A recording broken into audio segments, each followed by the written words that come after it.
अंतर्राष्ट्रीय बौद्ध शोध संस्थान लखनऊ में चिंतन एनजीओ द्वारा साफ सांस प्रोजेक्ट के अंतर्गत वायु प्रदूषण और स्वास्थ्य पर प्रभाव विषय पर एक महत्वपूर्ण चर्चा का आयोजन किया गया।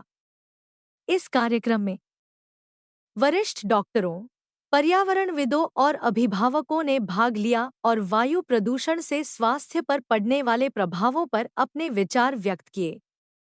कार्यक्रम में वरिष्ठ स्त्री रोग विशेषज्ञ डॉक्टर राजुल त्यागी ने बताया कि वायु प्रदूषण गर्भवती महिलाओं में भ्रूण के विकास को प्रभावित करता है, जिससे कम वजन वाले शिशु जन्म ले सकते हैं और अन्य जटिलताएं डॉक्टर उत्पन्न भाव्या हो ने सकती जो हैं। प्रोग्राम किया अवेयरनेस का, पॉल्यूशन का, ये बहुत इम्पोर्टेंट है, बहुत ही नाजुक सब्जेक्ट है। पॉल्यूशन बढ़ रहा है जिसके कारण हमारे पब्लिक को, स्पेशली गर्भवती महिलाओं और उनके पेट में पलने वाले भ्रूण को, इसके कारण कितनी परेशानी हो रही है। इस बढ़ते हुए पॉल्यूशन के कारण बहुत सारी बीमारियों से हम ग्रसित हो रहे हैं। क्या क्या बीमारियाँ? Like lung cancer, asthma, allergic conjunctivitis, ये सारी बहुत सारी प्रॉब्लम्स बढ़ रही हैं। और स्पेशली प्रेग्नेंट लेडीज़ में ब्लड प्रेशर बढ़ रहा है, ब्लीडिंग का प्रॉब्लम बढ़ सकता है, उसके यूट्रस में प्रेगनेंसी के दौरान ब्लीडिंग हो सकती है, डिलीवरी के बाद ब्लीडिंग हो सकती है, और यहाँ तक कि साइकोलॉजिकली भी बहुत अफेक्ट होता है। डिप्रेशन, साइकोसिस, एंग्जाइटी, घबराहट, उलझन, ये जो परेशानियाँ ये बहुत ज़्यादा हैं। सांस रोगों की, श्वास रोगों की तो प्रॉब्लम है ही है, पर ये सारी भी बहुत बड़ी प्रॉब्लम है। यहाँ तक कि उसके गर्भ में पलते हुए शिशु का, उसकी ग्रोथ कम हो सकती है, बच्चा रिटार्डेड हो सकता है, उसका वजन कम हो सकता है, और होने के बाद पता चला वो एनआईसीयू में जा रहा है।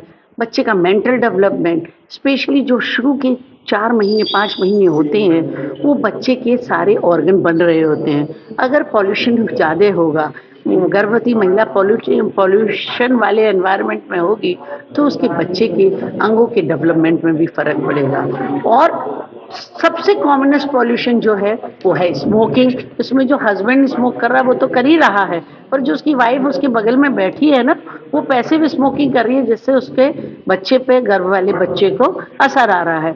एक 80 साल, जैसे कि डॉक्टर रेणु ने कहा, एक 80 साल के आदमी को पॉल्यूशन का इतना असर नहीं आएगा जो एक गर्भ में पलते हुए बच्चे को आएगा, क्योंकि वो तो अभी जन्मा ही नहीं है बेचारा।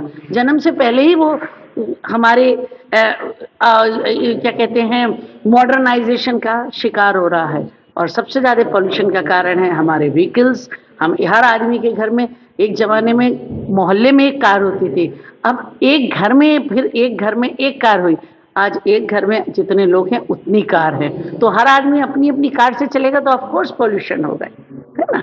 और बढ़ती हुई इंडस्ट्रीज, दैट मैं यही कहना चाहूँगी, हमें अपने आसपास का वातावरण स्वच्छ रखना चाहिए। अपने घर के आसपास हरियाली का करना चाहिए, पेड़ उगाने चाहिए, पौधे लगाने चाहिए, और पॉल्यूशन से खुद दूर करना। Thank you ma'am. अपने परिचय से स्टार्ट करिए आज के। मैं डॉक्टर भाव्या सिंह हूँ।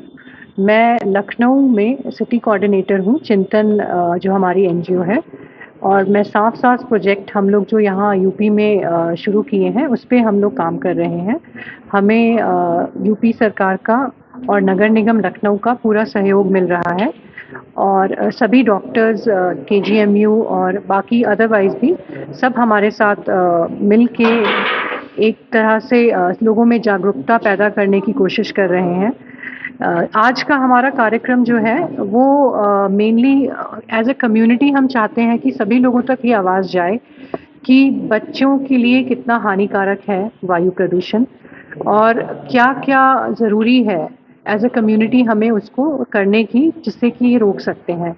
महिलाएं और गर्भवती महिलाएं कैसे इससे प्रभावित होती हैं, इसीलिए आज हमारे लिए विशेषकर डॉक्टर राजुल त्यागी जो कि बहुत ही सीनियर गायनेकोलॉजिस्ट हैं, और डॉक्टर रेणु श्रीवास्तव जो कि चाइल्ड स्पेशलिस्ट हैं, और डॉक्टर जूही सिसोदिया वो भी एक सीनियर गायनेकोलॉजिस्ट हैं। उनके साथ हमारा एक डायलॉग है जिसमें कि हम बातचीत करेंगे कि किस प्रकार हम वायु प्रदूषण को और उसके जो हार्मफुल इम्पैक्ट्स होते हैं हमारी हेल्थ पे, उसको हम प्रिवेंट कर सकते हैं।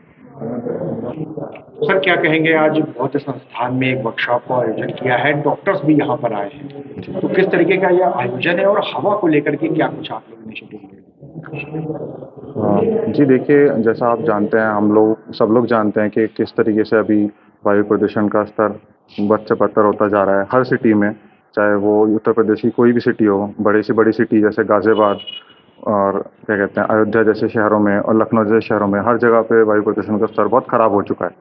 लेकिन हम लोग देखते हैं कि ज़्यादातर लोग अभी उस चीज़ से वंचित हैं, उनको उन चीज़ों के बारे में नहीं पता है, बहुत सी चीज़ों के बारे में नहीं पता है कि एयर पोल्यूशन से किस तरीके से बचा जाए या फिर एयर पोल्यूशन किस तरीके से नापा जाए, बहुत लोगों को जानकारी नहीं होती है। तो इस प्रोजेक्ट साफ सांस के तहत हम लोग ये कोशिश कर रहे हैं, ये हमारी कोशिश है कि हम लोग छोटे बच्चों को, पेरेंट्स को, उनके टीचर्स को और अदर एडमिनिस्ट्रेशन के साथ में मिल के, सरकारी संस्थानों के साथ में मिल के हम लोग इसके अंतर्गत हम लोग ऐसे वर्कशॉप्स और ट्रेनिंग्स प्रोग्राम्स कराएं जिनसे हम लोग इन जो वैल्यूएबल इन्फॉर्मेशन है एयर पोल्यूशन से रिलेटेड हम लोग सब तक पहुंचा पाएँ, ताकि सब लोग उस चीज़ को लेकर जागरूक हों। क्योंकि एयर पोल्यूशन एक बीमारी नहीं है, ये हम लोगों को सबको मिलके एक साथ इसके खिलाफ लड़ना होगा और ये किसी एक के करने से नहीं होगा। हम लोगों को पूरी एज अ सोसाइटी हम लोगों को इसमें आगे आना होगा इस चीज़ को ख़त्म करने के लिए। सर क्या कहना चाहेंगे, अंतर्राष्ट्रीय बौद्ध संस्थान में आज आप आए हैं, स्वच्छ हवा को लेकर वर्कशॉप हो रही है। जी देखिए, देश दुनिया में अगर हम बात करें तो 10 में से 9 लोगों को स्वच्छ हवा मैसर नहीं होती है। और हमारे लिए सांस का कितना महत्व है आप तो जानते ही कि मैं डॉक्टर सूर्यकांत सांस का ही डॉक्टर हूं। तो हमारे जीवन की शुरुआत होती है पहली सांस से, हमारे जीवन का अंत होता है अंतिम सांस से। और एक दिन में हमें 500 लीटर ऑक्सीजन की जरूरत पड़ती है। अब ये ऑक्सीजन हमें कहां से मिलती है? इसी वातावरण से मिलती है। अगर हमारी सांस ये साफ नहीं होगी तो हमें ऑक्सीजन साफ कहां से मिलेगी? नहीं मिलेगी। तो जब हम प्रदूषित वायु को लेते हैं तो ये प्रदूषित वायु हमारी न सिर्फ फेफड़े को खराब करती है, बल्कि फेफड़े से जब ये विभिन्न अंगों में रक्त संचरण के माध्यम से पहुंचती है तो विभिन्न अंगों में विभिन्न बीमारियां पैदा करती हैं। पूरी दुनिया में 70 लाख लोगों की मृत्यु जो है वायु प्रदूषण के दुष्प्रभाव के कारण हो जाती है।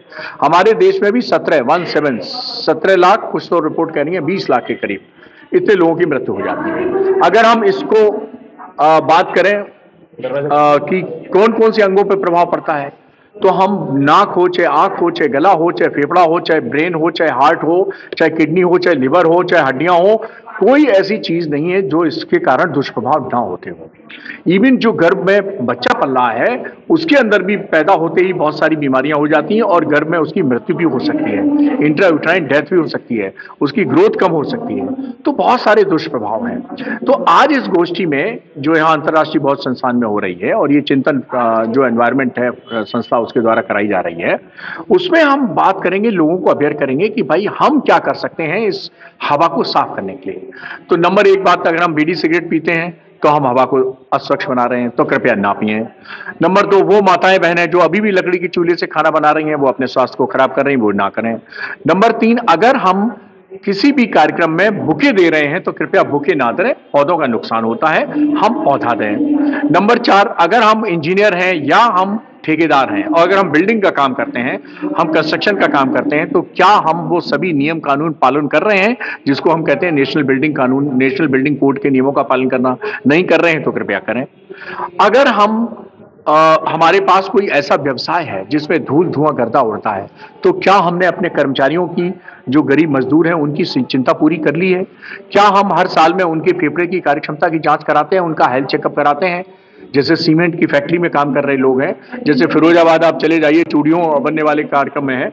हमारे यहाँ अगर आप चले जाएं तो जितना ये आपके छोटे मोटे काम है, जैसे ज्वेलरी का काम, टांका लगाने वाला काम है, जैसे होली अभी आएगी तो होली में रंग बनाने वाले काम है, अभी सर्दी चल रही तो रुई धुनने वाले लोग हैं, बहुत से ऐसे व्यवसाय हैं। इवन ये जो आपकी ग्रोसरी का जनरल स्टोर होता है उसमें गल्ला रखा, उसमें ये आटा होता है, दाल होती है, चावल होती है, इनका ग्रेन डस्ट सब पे निकलता है। तो ये हमें आवश्यकता है कि जब धूल धुआं गर्दा में हम काम कर रहे हो तो हम अपने मास्क लगाएं और हम अपना हेल्थ चेकअप एनुअल जरूर कराएं।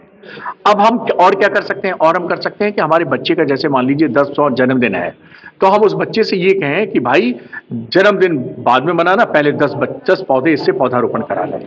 हमारी मान लीजिए मैरिज एनिवर्सरी है, 25 साल की सिल्वर जुबली मना रहे हैं, तो 25 साल की सिल्वर की जुबली की पार्टी और केक हम बाद में काटें, पहले पति पत्नी 25-25 पेड़ तो लगा दें। तो कोई ऐसा मौका ना छोड़ें जहां हम पौधारोपण ना करें, और अपनी तरह से हम सुनिश्चित करें कि मेरी तरफ से कोई वायु प्रदूषण या किसी भी तरह का प्रदूषण ना हो। तो हम प्रदूषण पर विजय पा सकते हैं और साफ हवा अपने लिए भी ले सकते हैं और आगे आने वाली संततियों के लिए भी। Thank you. नमस्कार जी। मैं जिला tuberculosis district tuberculosis officer doctor A K. Singhal, आज जो ये क्लीन एयर कॉन्फ्रेंस चल रही है इसको लेकर के, और ट्यूबरकुलोसिस, क्योंकि ट्यूबरकुलोसिस ऐसी बीमारी है जो मैक्सिमम गरीबों में होती है और गरीबी पैदा भी करती है। दोनों कंपोनेंट इसमें होते हैं। और अभी हमारे HOD pulmonary medicine Suryakant sir ने भी सारे एस्पेक्ट बताए कि beginning from the intrauterine life to working life, सभी लाइफ को अफेक्ट करता है। तो हम सभी लोगों को इसमें कासस होने की चाहिए। और ये कॉन्फ्रेंस अच्छी यहाँ चल रही है जिसमें अवेयरनेस बच्चों को, खास तौर से बच्चों को बुलाया गया है, क्योंकि आने वाले बच्चे ही हमारे देश के भविष्य हैं। तो वो अगर इस चीज़ को आगे लेकर के चलेंगे तो हमारा एनवायरनमेंट ग्रीन होगा और हेल्थ के एस्पेक्ट में हम लोग अवेयर होंगे। दूसरे, मैं यहाँ डिस्ट्रिक्ट टीबी ऑफिसर हूँ। टीबी का इस समय काफ़ी बर्डन और अवेयरनेस भी चल रहा है, सभी लोग इसमें पूरा काम कर रहे हैं। पूरा सिस्टम हमारा लगा हुआ है और सारे जितने भी हमारे जनपद में करीब 58 लाख पॉपुलेशन को हम लोग कैटर करते हैं लखनऊ में, और जिसमें हमारे 3 government medical college, one of the centre of excellence हमारा पल्मोनरी मेडिसिन KGMU है जो लीड कर रहा है। इसमें SGPGI है, हमारा राम मनोहर लोहिया है, गवर्नमेंट के हैं, बाकी 5 प्राइवेट मेडिकल कॉलेज हैं, जिससे हम सेवाएं दे रहे हैं। 28 ट्यूबरकुलोसिस यूनिट पूरे जनपद में है, उससे हम यहाँ की सेवाएं दे रहे हैं। और टीबी की जांच से लेकर के दवा तक, इवन न्यूट्रिशनल सपोर्ट भी हम free of cost government of India देती है। तो सभी लोग इस जागरूकता का फ़ायदा उठाएं और अपनी बीमारी को छिपाएं नहीं, बाहर निकल करके अपनी जांच कराएं और टीबी से मुक्त पाएं। हम अपने टीबी मुक्त पंचायत और टीबी मुक्त देश को बनाएं। एक चीज और इसमें हम जोड़ना चाहते हैं, यहाँ वायु प्रदूषण की चल रही है, तो मैं आपको बता दूं कि वायु प्रदूषण से भी टीबी होने का खतरा ज्यादा होता है। तो इसलिए आज ये जो 7 दिसंबर से पूरे देश में अभियान चल रहा है, 100 डेज स्पेशल अभियान चल रहा है, 100 दिन का विशेष अभियान चल रहा है जो 24 मार्च तक चलेगा, वर्ल्ड टीबी डे तक, जिसमें हम टीबी के ऊपर विशेष अभियान चला रहे हैं। तो यहाँ बच्चों को हम ये भी आगाह करना चाहते हैं कि अगर वायु प्रदूषण ज्यादा होगा तो भी टीबी होने की संभावना आपको 2.5 से 3 गुना ज्यादा होती है। तो वायु प्रदूषण भी एक कारण है टीबी को होने का और टीबी को फैलाने का, तो इसको ध्यान रखें। और हाँ दोस्तों, अगर किसी को खांसी आ रही है 2 हफ्ते से ज्यादा तो वो टीबी की जांच करा ले, विशेष अभियान चल रहा है। और जैसा हमारे डिस्ट्रिक्ट टीबी ऑफिसर सिंघल साहब ने कहा कि जांच फ्री, इलाज फ्री, साथ में 1000 रुपया भी बैंक अकाउंट में मिलते हैं इस प्रोग्राम के तहत। तो इस प्रोग्राम का फायदा उठाएं और वायु प्रदूषण से बचें, क्योंकि वायु प्रदूषण से भी टीबी होने का खतरा ज्यादा है। सर, अभी हाल में ही मलेशिया से आपको एक पुरस्कार मिला है, क्या कहना चाहिए? अरे आपकी आशीर्वाद से पुरस्कार तो मिलते ही रहते हैं, अच्छा है। तो अभी जो हमको एक ओरेशन अवार्ड मिला है, वो टीबी में विशेष कार्य करने के लिए, टीबी में उल्लेखनीय कार्य करने के लिए मिला है। और आपने मुझे बधाई दी, बहुत बहुत धन्यवाद।